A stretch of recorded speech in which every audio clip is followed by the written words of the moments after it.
In 2022, From Software had the world in the palm of their hands. Elden Ring was just released and was receiving 10 out of 10 reviews by every gaming review site and later would go on to receive Game of the Year. But what made Elden Ring so popular? Was it the mysterious yet intriguing NPCs, the marketing of the game, or maybe even the memes?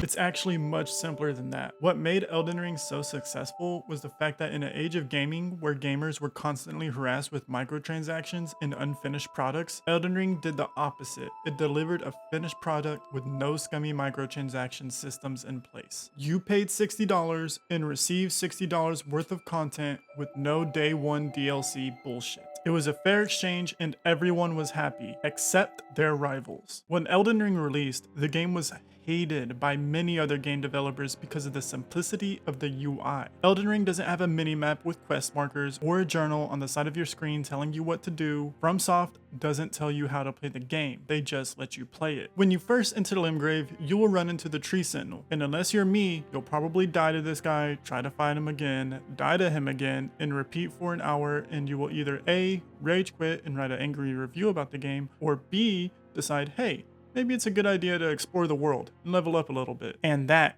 is where Elden Ring gets you. You then spend hours exploring caves, catacombs, beating mini bosses, meeting random NPCs, then remember, oh, there's a boss I've been meaning to fight. The level of exploration provided was unmatched by other games releasing at the time and was much more open-ended and in-depth than any of the previous Souls games before it. Love it or not, Elden Ring provided some of the best and most memorable levels we've seen in gaming, not only in the Souls genre. FromSoft is good at level design and they knock it out of the park every time. There's something about the interconnectivity of the levels that only From Software can achieve, and this interconnectivity keeps people playing. FromSoft mastered this in Dark Souls 1, where every level connected back to the Firelink Shrine. But with Elden Ring being open world, not every level can connect back to the Round Table Hold, so instead, it's more on a level-to-level basis. For example, in Stormveil Castle, there is an edge you can jump off that you can completely miss. But if you're observant enough to find it, or if you go back to find it after seeing it later on, there are some pretty good early game stuff that you can get. This is done numerous amounts of time throughout the game. From Software even goes as far as to locking entire areas behind a hidden wall. So if you don't feel like fighting the valiant gargoyles to get to the deeper depths, you can always go in through the Frenzy Flame prescription. The willingness by From Software to do this led to some of the best level design we have ever seen. We got Stormveil Castle, the Raya Lucaria Academy, Volcano Manor, Lindell, and who could forget the Halic Tree,